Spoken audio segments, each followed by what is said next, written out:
26 au 28 octobre 2023, la République du Congo, par sa capitale Brazzaville, est l'épicentre de la protection de l'environnement avec la tenue du sommet des 3 bassins des écosystèmes de biodiversité et des forêts tropicales Amazonie, Congo, Bornéo, Mekong, Asie du Sud-Est. Ce numéro de l'Heure de vérité sera entièrement dédié à ce sommet, notamment à ses enjeux, à la mobilisation mondiale et bien sûr à ses chances de réussite. Mesdames et messieurs, bonsoir et bienvenue dans votre émission L'Heure de vérité.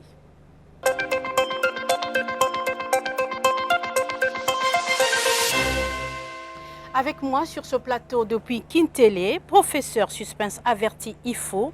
Il est spécialiste biodiversité et carbone forêt des tourbières tropicales, enseignant-chercheur à l'université Mariengouabi. Avec moi, Niké, président exécutif du réseau des organisations de la société civile pour l'économie verte en Afrique centrale. Il est également membre du conseil d'orientation de l'Institut de la francophonie pour le développement durable. Enfin, Madame Axence Megjim Monafi, elle est présidente de la coopérative développement durable de Ngo dans le département des Plateaux en République du Congo. Très chers invités, en tout cas, merci d'avoir répondu à l'invitation de Télé Congo. Merci. Alors, première question. Le sommet s'est ouvert par le segment des experts sous les auspices de Madame la ministre de l'Environnement, du Développement durable et du bassin du Congo, Arlette Soudan-Nono. Que dire de ce sommet après l'ouverture des travaux? Je vais commencer par vous, Monsieur le Président. D'abord, il faudrait rendre un hommage mérité à l'initiateur de ce sommet, qui est le président Denis Sassou Nguesso, qui déjà en 2011 a lancé donc le premier sommet du bassin du Congo. Qui a eu lieu en 2011, exactement. Mais je voudrais aussi rappeler que le président Denis Sassou Nguesso, pour la région et même pour l'Afrique centrale, a été un des initiateurs du système de l'économie verte en Afrique centrale, et j'en étais un témoin de la grande réunion qu'il avait organisée à Rio Plus 20 avec la Banque africaine de développement et l'Union africaine. Et je crois qu'aujourd'hui, ce sont des actions qui prennent bien au niveau sous-régional, et la communauté économique des États de l'Afrique centrale, qui est la CEAC, laquelle je suis donc agence d'exécution, a donc le premier classement des CER, donc des communautés régionales en matière d'environnement. Ça veut dire que c'est un travail important. Mais sur le plan historique, je pense que la réélection du président Lula a été vraiment un des déclencheurs de cette réunion, parce que c'est sous le président Lula que le président Denis Sassou Nguesso avait donc eu cette idée. Mais bien évidemment, des années se sont passées. Nous ne sommes pas allés au-delà que de la déclaration de Brazzaville. Aujourd'hui, nous sommes à Brazzaville avec la chance d'avoir les deux autres bassins, donc le bassin de Mekong et du Bornéo et Asie du Sud-Est, et le bassin de l'Amazonie. Vous savez que les enjeux du bassin du Congo sont non seulement des enjeux politiques, mais des enjeux géostratégiques, des enjeux économiques, des enjeux diplomatiques, au niveau donc de la diplomatie environnementale et climatique, et des enjeux aussi de formation et de maîtrise de ces ressources. Donc, pour moi, en tant que président du réseau sous-régional pour l'économie verte en Afrique centrale, et en tant que Gabonais, je suis d'autant plus heureux parce que, comme vous le savez, notre pays vient de changer de système. Nous avons un président de la transition. Tout à fait. Et dans le cadre de la charte qu'il a mise en place, la question du développement durable est au centre de ses objectifs. Et c'est pour nous l'occasion d'affirmer. Et donc, nous sommes heureux d'être là. Voilà. En tout cas, bienvenue à Brazzaville. Merci. Professeur, en votre regard d'expert, que pensez-vous du déroulement de ce sommet? Merci beaucoup pour l'invitation à participer à ce plateau. Je dois tout de suite dire que ce sommet, sur le plan scientifique, est très très important, non seulement pour la République du Congo, mais pour le bassin du Congo et surtout pour l'ensemble des 3 bassins tropicaux. Il est d'autant plus important parce qu'aujourd'hui, au niveau global, lorsqu'on parle des changements climatiques, les forêts tropicales aujourd'hui restent, on va dire, le seul écosystème qui continue à séquestrer le carbone. Mais sinon au-delà de la dimension séquestration du carbone, il faut comprendre que les 3 bassins tropicaux regorgent une biodiversité extrêmement élevée, sinon très importante. Et quand nous parlons de la biodiversité, ce qu'il faut comprendre, c'est que ce qui est connu à ce jour est, à mon sens, sinon d'après tous les rapports scientifiques que je vois, ce qui est connu lorsqu'on parle de biodiversité, je dirais que le pourcentage est encore extrêmement faible par rapport à ce qui reste encore à découvrir. Donc c'est un sommet très important qui permet de réveiller cet élan de recherche en favorisant la collaboration entre les équipes de recherche qui existent à l'intérieur, on va dire, de chaque bassin, mais aussi renforcer la coopération internationale entre les 3 bassins sur le plan scientifique. Ça, c'est le 2e niveau. 3e niveau, il faut comprendre qu'aujourd'hui, nous parlons de la compensation carbone. Les pays tropicaux et notamment du bassin du Congo souffrent, on va dire, d'une faible compensation par rapport aux efforts que nous faisons pour participer à la lutte contre les changements climatiques. Et donc l'un des aspects, sinon des points les plus importants de ce sommet, c'est que ce sommet va parler de la finance carbone, notamment du prix du carbone. Et ce sommet a aussi un autre aspect important, c'est que nous sommes conscients que dans une forêt, il y a des populations. Donc ce sommet va aussi aborder les aspects des interactions entre les populations locales et leur milieu, on va dire le milieu forestier. Donc ce sont toutes ces questions qui seront débattues pendant ce sommet qui va prendre fin le 28. Un autre point très très important que j'ai failli oublier, c'est que pendant ce sommet, nous allons parler aussi de la restauration des écosystèmes. Il faut aussi avouer que dans nos forêts souffrent d'une grande pression anthropique et l'exploitation forestière, les activités artisanales et autres. Alors, il faut penser aussi à cette dimension de la restauration des écosystèmes. Sans oublier, étant spécialiste tourbière, c'est que nous avons des tourbières tropicales très importantes et nous avons aussi un pourcentage important de ces tourbières qui a été dégradé déjà. Et ce sommet va aussi aborder la question de la restauration non seulement des écosystèmes forestiers mais aussi des tourbières. Nos forêts aujourd'hui souffrent des actions anthropiques. Justement, nous allons aller du côté de Madame qui est active dans ce domaine au niveau de Ngo, dans le département des Plateaux. Madame, vous dirigez une coopérative du développement durable. Alors, qu'est-ce que ce sommet peut apporter à vos actions, vous qui êtes sur le terrain ? Merci pour m'avoir invité à ce plateau et bonjour aux 2 autres invités. Alors, ce sommet, exactement par rapport à nos activités d'apiculture, ça serait vraiment quelque chose de bien parce que les paysans ne sont pas informés. Alors, quand ils brûlent en fait les arbres, ils détruisent en fait cet écosystème. Et puis l'abeille, l'insecte abeille, c'est l'insecte qui pollinise.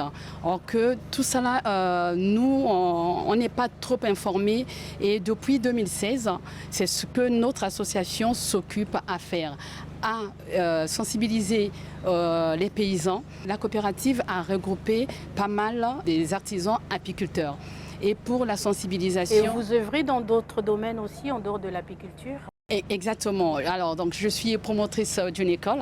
Dans cette école, on est amené également à sensibiliser les enfants sur le tri des déchets et le recyclage. Alors, vous êtes aujourd'hui à ce sommet, vous y participez comme toutes les personnes invitées ici. Qu'est-ce que vous apportez comme contribution et qu'est-ce que vous attendez en tout cas de ce sommet ? Alors déjà par rapport à la contribution, on est là dans nos panels. Déjà en prélude de ce sommet, on a eu au Radisson du 16 au 18, on en a discuté. Il y a eu des panels tels que dans l'économie verte, qu'est-ce que la société civile peut apporter. Il y a eu des conclusions et ce que nous on va apporter, c'est déjà la sensibilisation, c'est déjà arrêter la déforestation et sensibiliser les paysans de de ne plus brûler, de respecter la nature. C'est cela déjà notre contribution. Voilà. Très bien. Alors, Monsieur Moulombi, vous venez-vous du Gabon, sachant que la qualité des participants constitue aussi un critère d'appréciation du succès de ce sommet. Écoutez, je pense que Brazzaville a, je ne dirais pas doublé, a plus que quadruplé.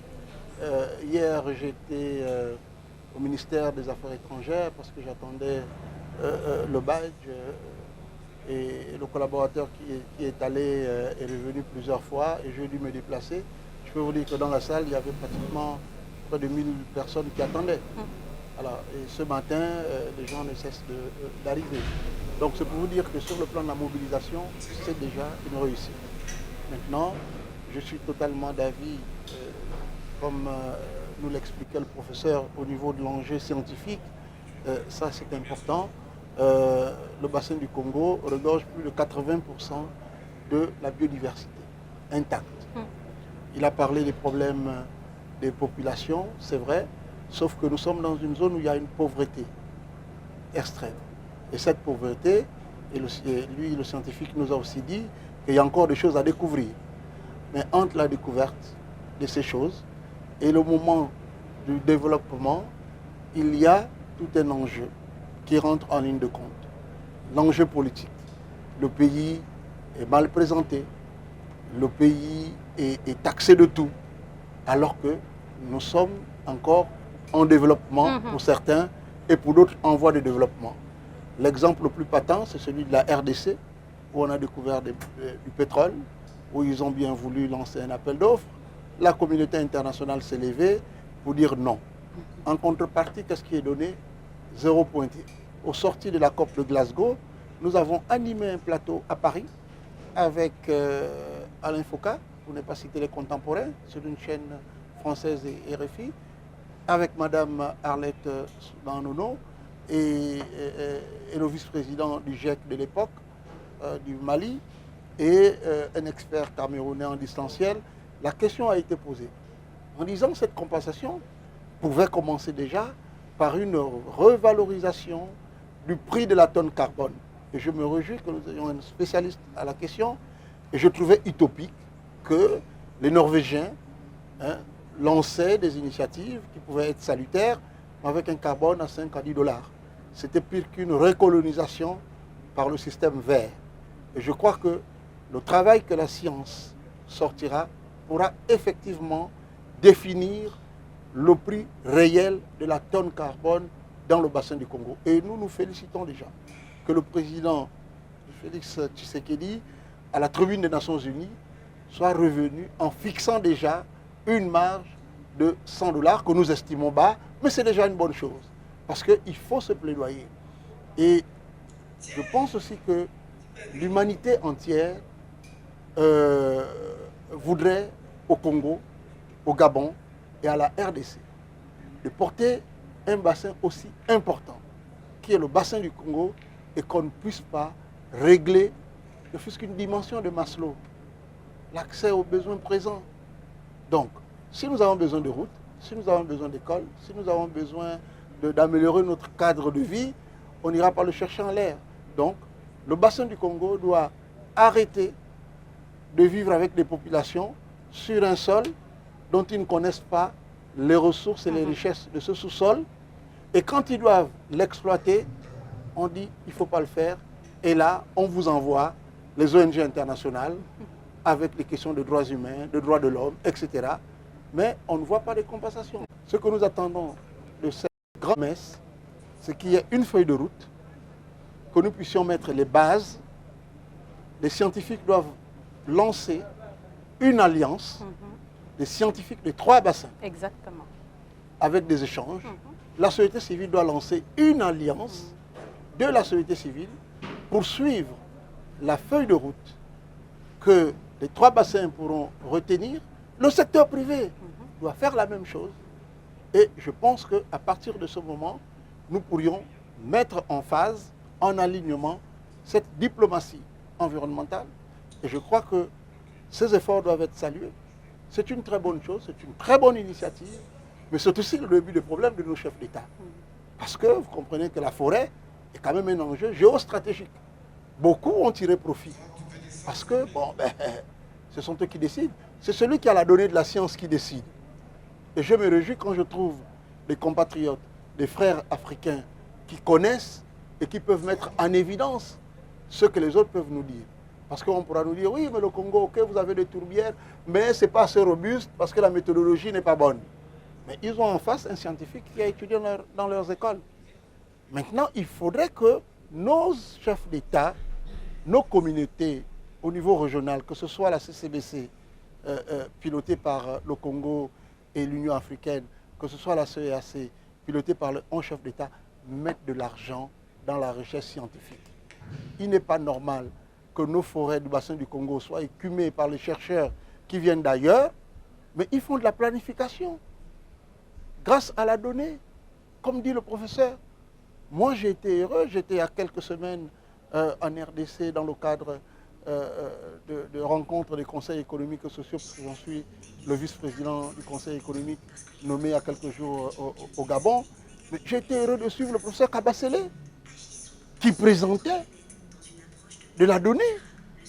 Et je crois que ce que nous offre aujourd'hui le président de l'administration de Sassou dans son leadership avec les autres, c'est une très bonne chose parce que l'humanité va se dessiner ici pour les 50 prochaines années. Vous savez que s'il y a une coalition forte, nos pays européens vont avoir des problèmes.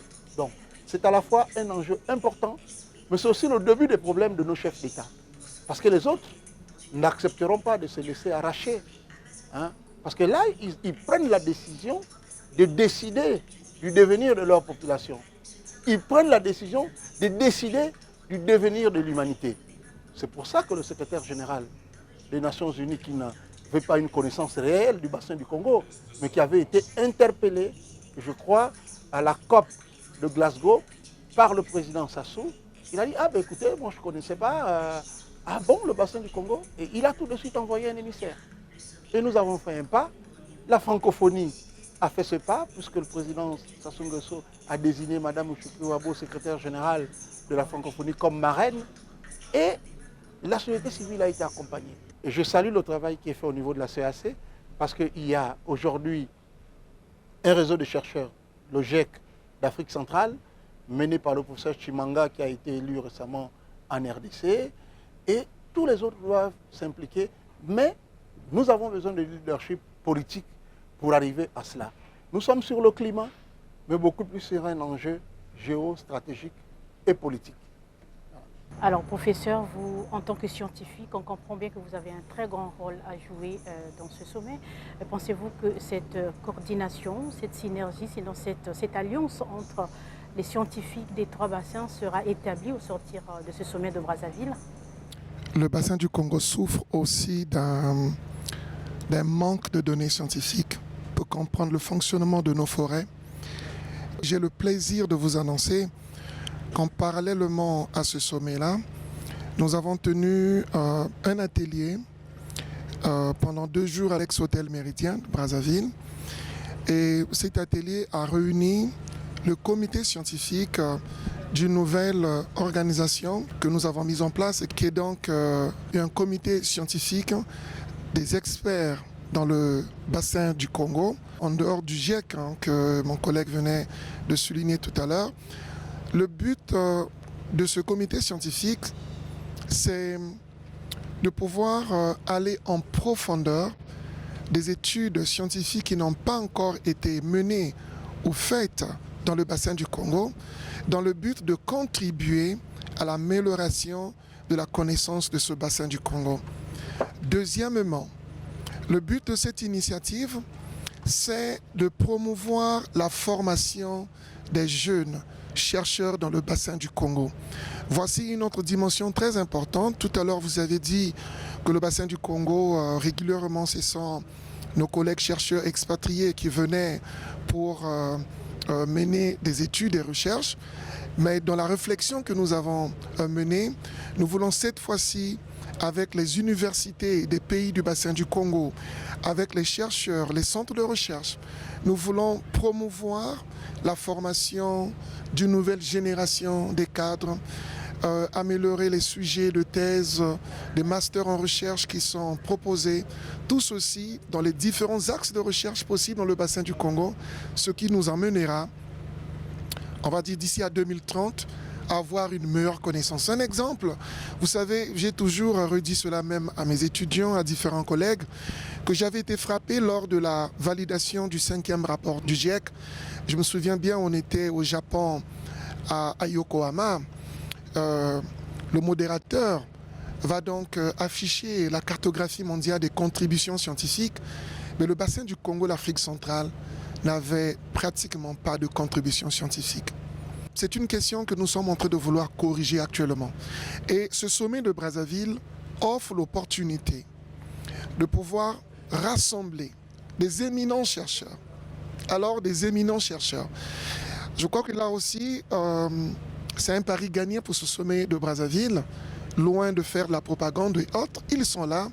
Vous avez des grandes institutions de recherche qui sont venues à Brazzaville parce que tous ont compris qu'il faut travailler ensemble, fédérer nos efforts, réfléchir ensemble, renforcer la collaboration internationale, mais sur le plan scientifique, ceci pour que le bassin du Congo et les deux autres bassins puissent avoir, on va dire, un renforcement dans le cadre des travaux de recherche qui sont menés.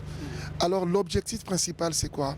C'est que nous puissions améliorer, comme je l'ai dit tout à l'heure, améliorer notre compréhension du fonctionnement des forêts tropicales et principalement des forêts du bassin du Congo. Dans le discours d'ouverture, nous avons suivi qu'il y a plus de 100 organisations de recherche qui sont venues à Brazzaville.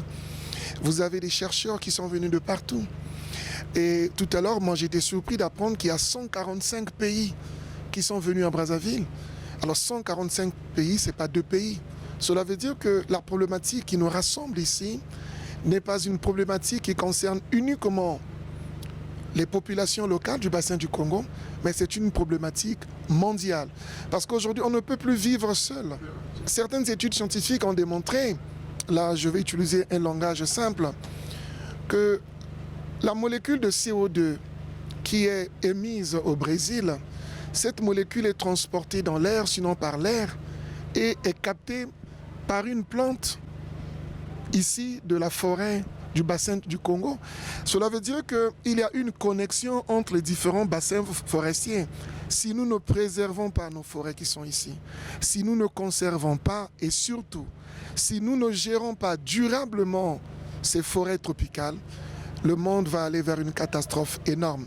Lorsque nous parlons des forêts, il faut aussi parler des métiers de la forêt. Je ne cesse de véhiculer ce message de plus en plus. Nous avons besoin d'une grande expertise. Cette forêt contient encore des molécules non découvertes. Si nous voulons combattre certaines maladies, si nous voulons lutter contre la sécurité alimentaire, si nous voulons résoudre certains problèmes et autres, la solution viendra de nos forêts et des forêts tropicales. Je ne cesse de le dire sur tous les plateaux qu'il est temps pour nous d'améliorer notre compréhension. Mais comment? C'est grâce au financement.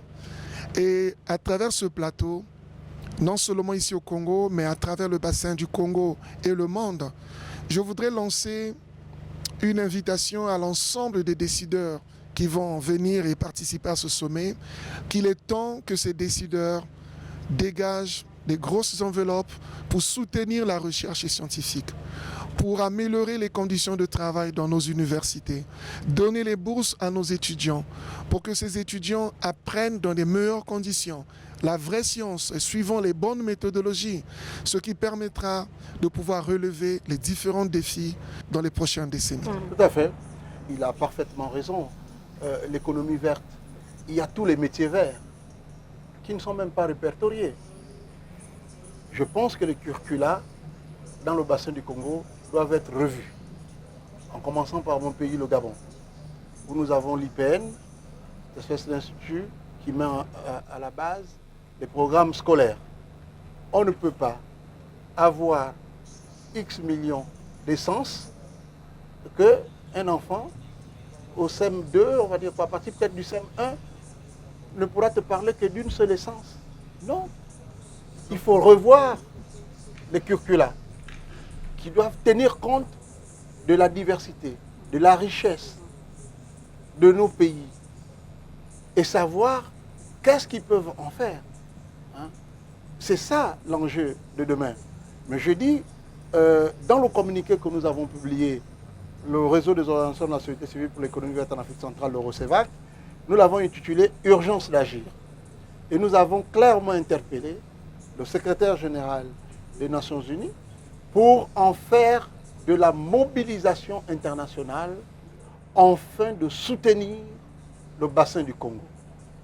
Ce qu'il faut arrêter ici, c'est qu'il n'y ait plus de la mobilisation internationale au profit de notre région qui n'arrive pas, sous le prétexte que nous avons des États sans démocratie.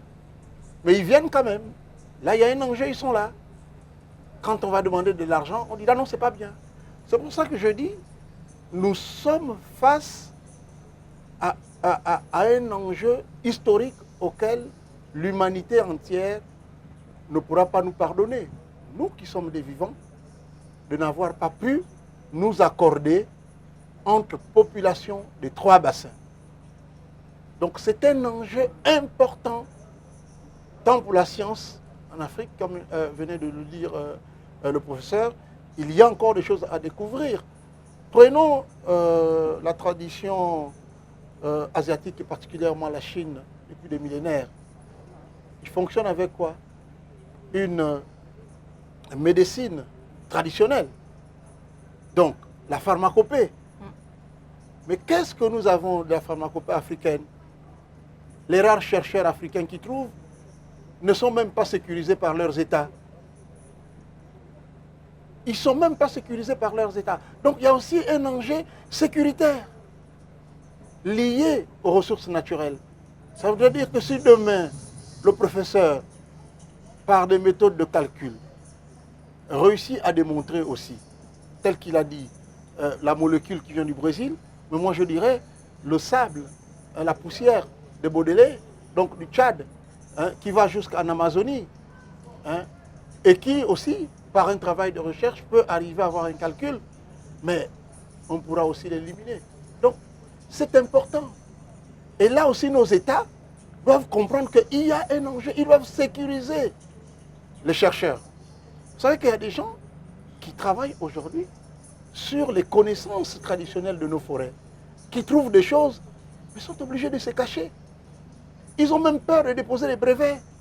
Parce que dès que vous déposez le brevet, vous avez des propositions, vous nous le vendez, on vous donne tout ce que vous voulez, mais vous n'apparaissez même pas. Ça, c'est un problème. J'espère que les chercheurs vont poser ce problème ici à Brazzaville. Comment sécuriser les chercheurs africains? C'est un enjeu important. Nous avons perdu des gens qui... Aucun État ne s'est préoccupé de faire le brainstorming sur les chercheurs, par exemple, en matière médicale, qui sont morts à quelques mois de la Covid ou à quelques années. Est-ce que ça avait un lien avec ce Covid? Pour nous, comme la mort est naturelle, mais quand un scientifique parle, on doit s'interroger. On doit s'interroger. Donc, je crois que c'est une bonne chose. Oui, pour la formation, moi qui vous parle, je suis tourné sur des questions de formation. Et au Gabon, l'Université internationale de Libreville, j'ai pu négocier pendant près de 2 ans avec l'Université du Québec à Montréal pour délocaliser des formations en matière de finances climatiques pour faire de l'exécutif MBA. Donc nous sommes tous tournés vers cela, mais je pense aussi que c'est pour moi une opportunité que m'offre la télévision congolaise pour lancer un message à nos États. On est mieux servi que par soi-même. Qu'est-ce que ça ferait au Congo, au Gabon, à la RDC, de prendre que 10% de son budget et le mettre dans la recherche? Rien que 10%. Rien que 10%. Hein? Qu'est-ce que cela ferait? De décider de mettre un budget pour encourager les chercheurs à publier.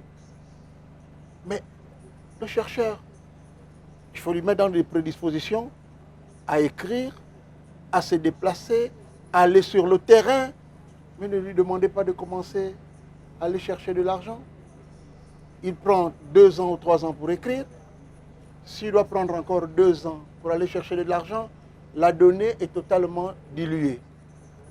Je suis vraiment très sensible aux questions de recherche.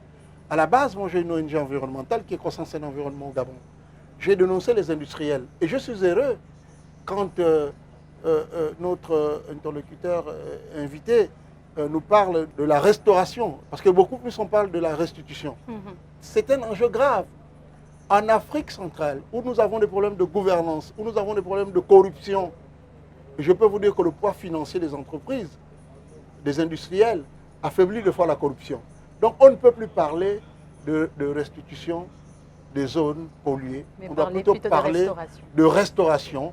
Et à Salmacher, en Égypte, grâce à un financement que j'ai obtenu, un don de la Banque africaine de développement il y a quelques années de près de 1 200 000 €, j'ai lancé des études sur l'évaluation des sites industriels et des services environnementaux.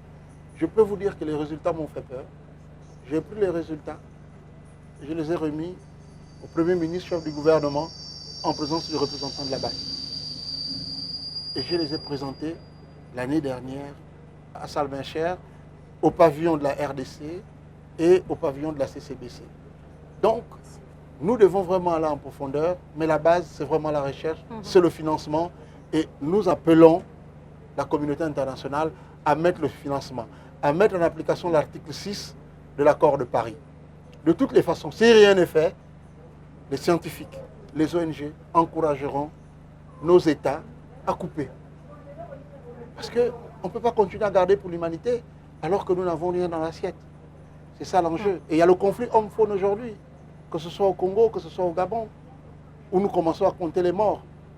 Mais la contrepartie n'arrive pas. Donc l'enjeu aujourd'hui à Brazzaville est important. Merci. Beaucoup d'attentes donc pour ce sommet de Brazzaville. On retient de vos propos, entre autres, cet aspect de révision du système afin de permettre à nos populations de s'approprier cette diversité écosystémique que nous avons au niveau de nos bassins. Cette question intéresse bien Madame, qui est engagée sur cet aspect avec l'éducation des enfants, n'est-ce pas? Exactement. Alors, en écoutant vraiment notre professeur et puis le président de RECEVAC, cette question de formation revient. Et ça nous a interpellés déjà depuis 2017. Nous, on a créé un collectif des associations pour faire face à cela. L'éducation des enfants à partir de 6 ans.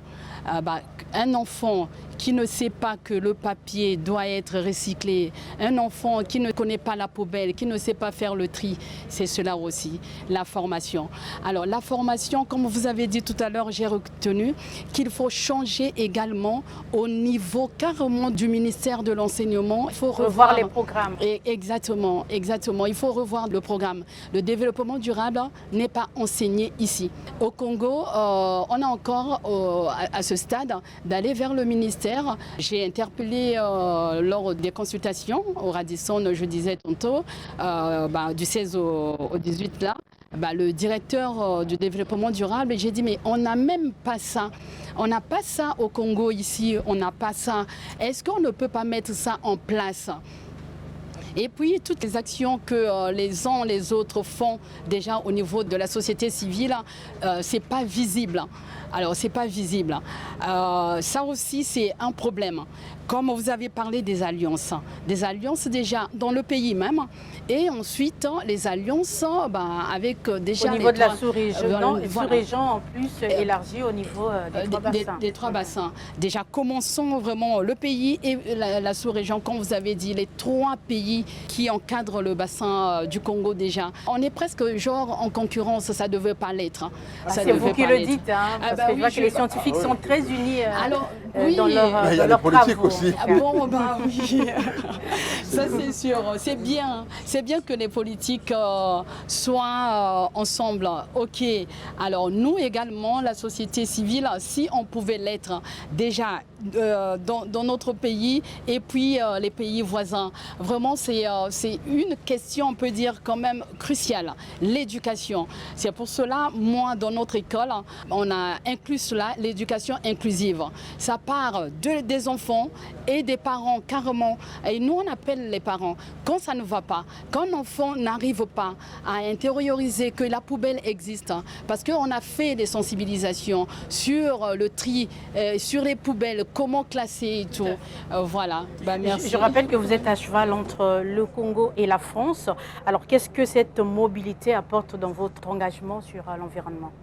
Alors, la mobilité entre la France et le Congo, déjà, je ramène les pratiques qui n'existent pas au Congo, telles que le tri. Le tri n'existe pas vraiment au Congo. Ça commence, mais ça n'existe pas. En parlant même de l'économie verte, mais comme le professeur disait tout à l'heure, les métiers. Bah, même dans la forêt, lorsqu'on scie le bois, mais les copeaux, qu'est-ce que nous on en fait? Moi, j'étais déjà partie en France et j'ai vu là où on prend ces copeaux-là, comme on appelle le copeau, les déchets du bois, de l'arbre, on met ça, ça devient un contreplaqué aggloméré. Mais au Congo, je n'ai pas vu ça. Je n'ai pas vu ça. Ça, c'est aussi la formation sur les métiers. Et puis, c'est ça. Donc, cette mobilité-là nous aide également à ramener ce que les autres font déjà. Alors, côté participation, je retiens que le pari est largement gagné au-delà des attentes.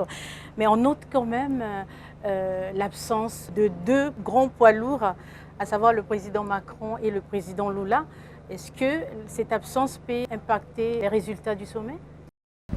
Merci beaucoup. Je ne pense pas que l'absence puisse impacter. Là, je donne une réponse en tant que chercheur. Pourquoi? Parce que dans les couloirs, je retrouve les collègues qui appartiennent aux institutions de recherche.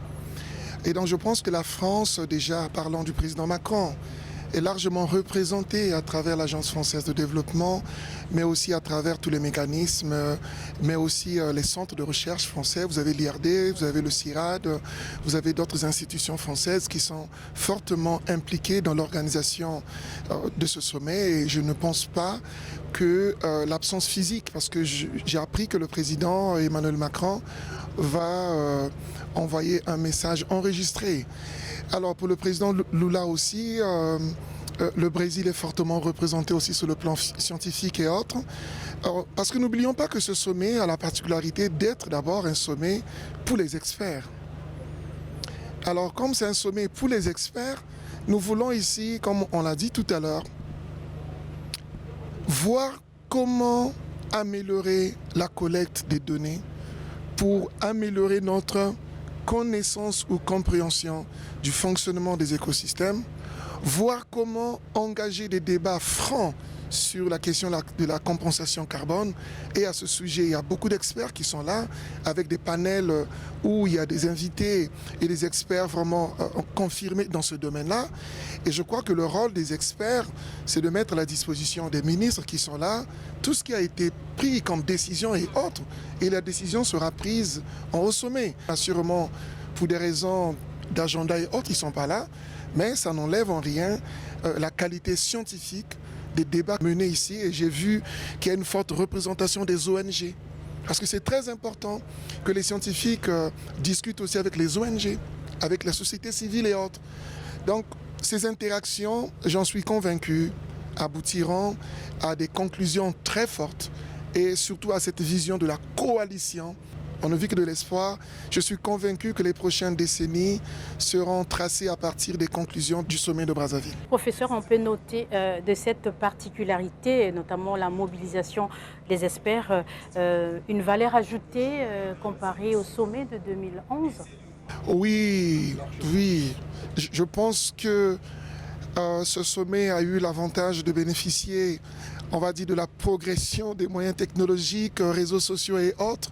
La ministre de l'Environnement a sillonné les 3 bassins tropicaux, mais aussi j'ai suivi au journal de 20 heures le ministre des Affaires étrangères de la République du Congo sillonnait certains pays. Et donc j'ai compris qu'au-delà de ces visites, on va dire en personne physique, mais il y a aussi les moyens technologiques, notamment réseaux sociaux et autres, qui ont favorisé les échanges, une meilleure compréhension, une meilleure vulgarisation des enjeux liés à ce sommet de Brazzaville. Et la conséquence est qu'on a un plateau en termes de représentation très très élevé, on va dire au-delà des espérances humaines. Parce que j'ai suivi Madame la ministre dire qu'on attendait environ 1500 participants. Et là, nous sommes à 4300 participants. Donc, on va dire le triple de ce qui était attendu. C'est que tout le monde veut apporter sa pierre à l'édifice pour que ce sommet ne soit pas un sommet comme les autres, mais qu'on sorte de ce sommet avec des conclusions qui vont permettre à notre planète, parce que la forêt tropicale, c'est l'avenir de la planète Terre. Est-ce que ce sommet ne sera pas comme les autres en termes de concordance de vues, notamment au niveau des communiqués finaux, parce qu'on a remarqué que lorsqu'il y a ces grands sommets sur l'environnement, généralement il y a des divergences de vues au niveau des communiqués finaux et les approches sont souvent diversifiées entre partis, entre États, entre régions. Écoutez, je voudrais vous rassurer. On aurait bien voulu avoir ici, physiquement, le président Lula, qui est un ami de l'Afrique, le président Macron. C'est bien, ça aurait relancé peut-être le tourisme, c'est très bien. Mais le président Lula suit. Okay. Je peux vous rassurer qu'il suit. La semaine dernière, j'étais sur le plateau des RFI. La question m'a été posée. Je leur ai dit, j'ai vu la première autorité diplomatique du Congo faire le tour, tel qu'il vient de le confirmer. Il a été les voir. N'oubliez pas que le président Sassou est en Chine. Et vous savez le rôle de la Chine dans ces bassins. Donc, ce qui est important, c'est de mettre les bases qui vont conduire la diplomatie environnementale par une déclaration et par une feuille de route. Les bases qui vont conduire la diplomatie scientifique. Il faut une diplomatie associative. Mais des trois bassins, nous devons nous-mêmes prendre en main notre destin pour sauver l'humanité. Nous voulons simplement que nos États comprennent. Il y aura une déclaration. Mais là, ce serait la déclaration des scientifiques. Et moi, avant de quitter le Gabon, mon président a donné une feuille de route claire. Aujourd'hui, il veut savoir combien le Gabon, depuis X temps, a mis pour conserver. Je pense qu'on va terminer par cette question. Alors, comment appréciez-vous l'implication de la population africaine, particulièrement les jeunes qu'on voit de plus en plus mobilisés sur ces questions climatiques? Professeur. Très bonne question. J'étais très content quand je suis arrivé de retrouver tous ces étudiants-là que l'on forme depuis quelques années, d'autres que je ne reconnaissais plus, mais qui sont venus vers moi pour me saluer chaleureusement. Et quand je me rappelle qu'il y a quelques années, j'étais en train d'inviter mes étudiants à se lancer sur ces questions de protection de l'environnement, gestion durable, conservation et autres, tous m'ont dit, prof, nous sommes dans des ONG et autres, nous voulons bien participer à cet événement. Je peux dire sur la base de l'échantillon que j'ai rencontré ce matin, qu'il y a une grande mobilisation de la jeunesse. Alors, je vous laisse retenir le micro pour dire un dernier mot, professeur, puisqu'on a presque terminé. Oui, le dernier mot, c'est de garder l'espoir, que rien n'est perdu.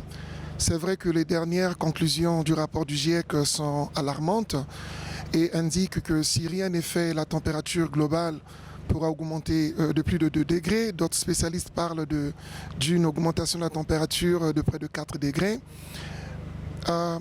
Je suis convaincu que lors de ces travaux, les différents chercheurs qui sont là, les ONG et autres, tels que j'ai vu ce matin leur engagement, vont travailler ensemble pour que nous puissions arriver à des déclarations fortes, mais aussi mettre en place des stratégies qui permettront d'améliorer, on va dire, la gestion durable de ces forêts tropicales, ceci dans les 3 bassins tropicaux. Je garde l'espoir et je dis à tout le monde que tout est possible. Madame Le mot de fin, ça sera encore l'appel. C'est vrai qu'il y a des chercheurs qui vont travailler et tout, mais nous, la société civile et surtout les coopératives qui travaillons également dans tout ce qui est restauration de cet écosystème et de la protection de l'environnement, on a besoin également, comme pour tout le monde, les financements. Alors, s'il n'y a pas de financement, je peux beau aller dire à ces paysans, il ne faut plus couper, il ne faut pas brûler. Je peux beau dire à ces enfants, il faut faire le tri. Mais après le tri, on fait quoi avec ça ? Il faut recycler. Mais donc ça veut dire qu'il faut la transformation. Ça demande qu'il faut mettre les usines. Ok. De l'autre côté, on nous dit, nous, les ONG, comme je disais tantôt, on fait la guerre parce que c'est d'autres pays qui polluent et nous, on en souffre. Nous, les ONG et les coopératives et la jeunesse également, on est là-dedans. Mais qu'est-ce qu'il faut ? Tout le monde pleure au niveau du budget. Mais parce que les financements, on peut avoir des projets, mais s'il n'y a pas ces organismes-là qui peuvent nous financer, même 1%, parfois on ne demande pas grand-chose. On ne demande pas grand-chose. Moi, j'en ai fait avec le peu qu'on avait eu de la Banque mondiale, mais on a vu quand même des résultats.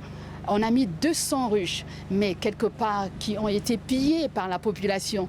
Parce que la population n'avait rien à manger. On a dit, il y avait 3 hectares, ne touchez plus. Et alors, si on ne touche plus, madame, on fait quoi ? C'est ça aussi. Donc, il y a une partie, oui, l'éducation, c'est vrai, les recherches, c'est vrai. On revient sur, comme on dit partout, le nerf de la guerre, financement. Alors, merci donc aux organismes qui nous financent déjà, tels que je sais que le PNUD fait des efforts. J'ai croisé M.